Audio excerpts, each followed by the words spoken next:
Good morning, children. Last class we have seen about physical properties of metals and non-metals. Today we are going to see chemical properties of metals and non-metals.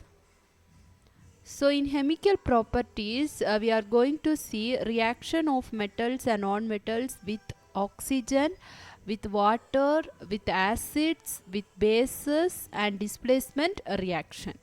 Okay, so first we can see about reaction of metals with water. So metals like sodium, they can react with water, but iron can react with water slowly. Okay, so some of the metals can react with water vigorously, but some metals can react with water slowly. Now, reaction of non-metals with water.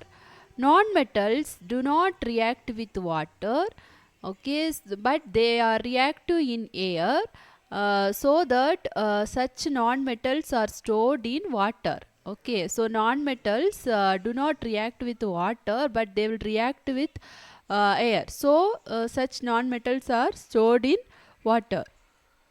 Example, phosphorus.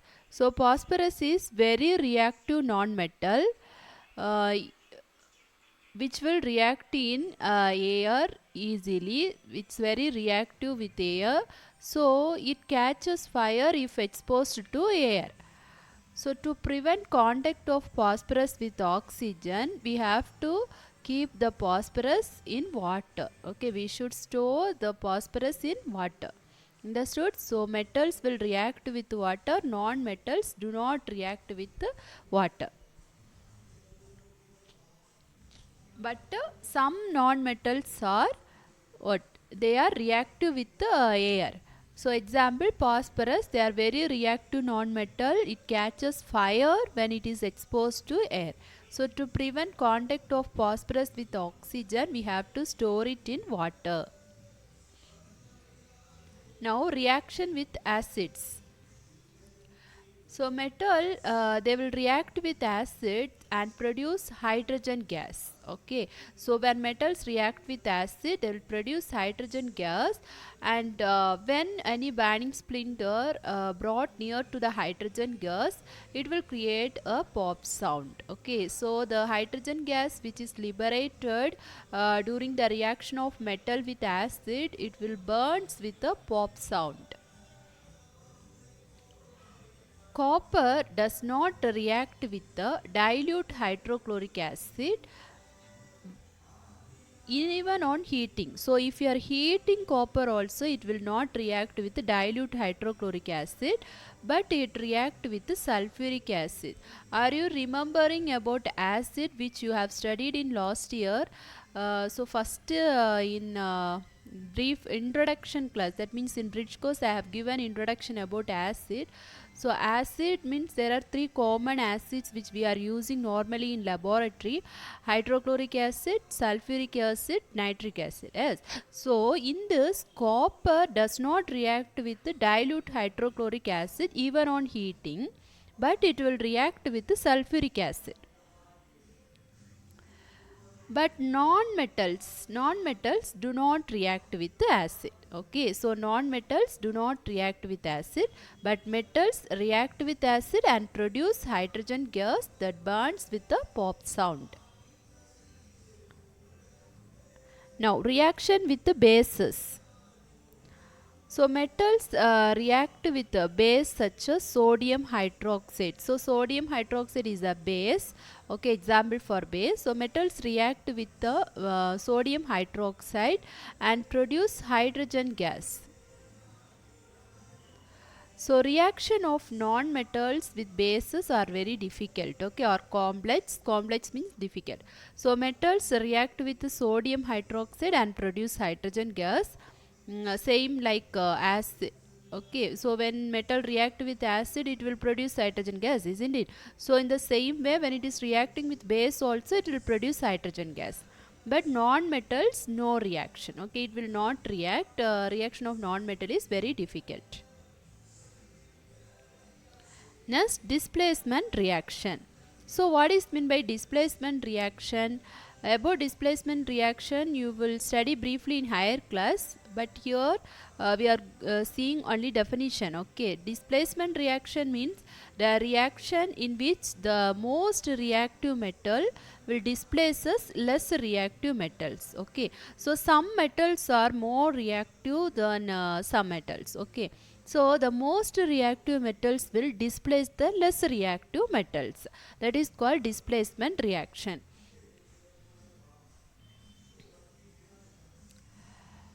So when zinc is added to copper sulfate solution, so zinc molecular formula is Zn.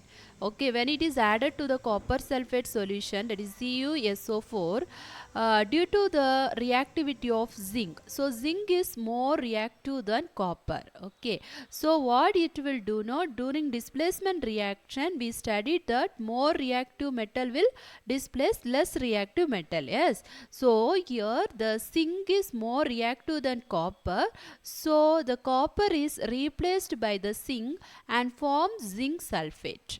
Understood?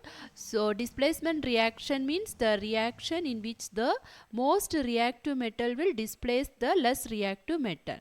So zinc is more reactive than copper. So what it will do during displacement reaction, the zinc will replace the copper and form zinc sulfate.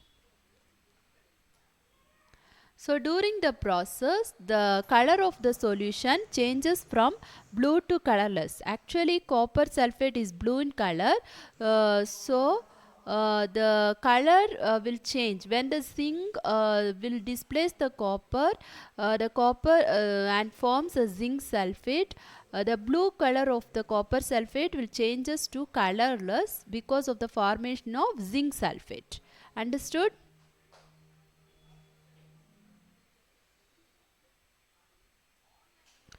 So here you can see the reaction which take place between copper sulfate and zinc.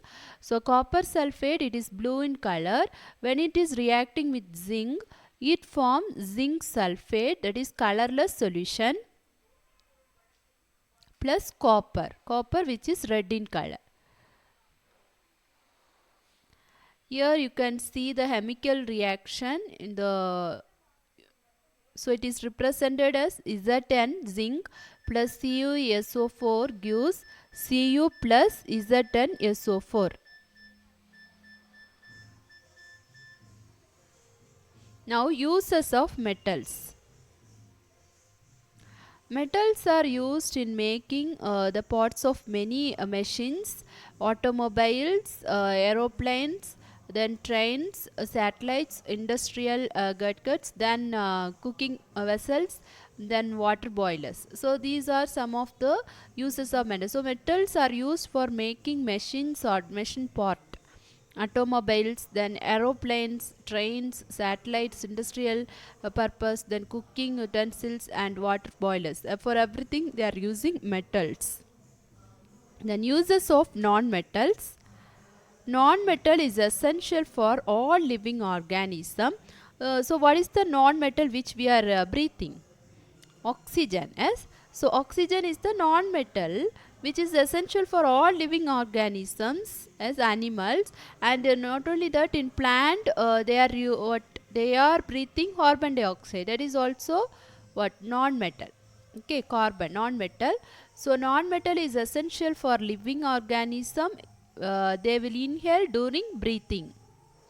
And non-metal used in fertilizers to enhance the growth of plants. Okay, so non-metals they are using in fertilizers to enhance the growth of plants, and it is also used in water purification process. Water purification process means, you know, chlorine they are using for purification process. So chlorine is a non-metal.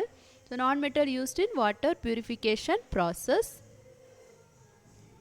Then non-metal, it is also mixed with the purple colored solution which is applied as an antiseptic upon the wounds.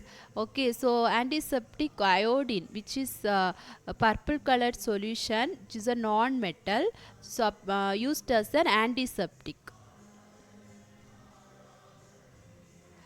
and non-metals also used in crackers. Okay, so these are some of the uses of non-metals. So I hope that you all understand about chemical properties of metals and non-metals and uses of metals and non-metals. If you have any doubt, you can ask children. Thank you.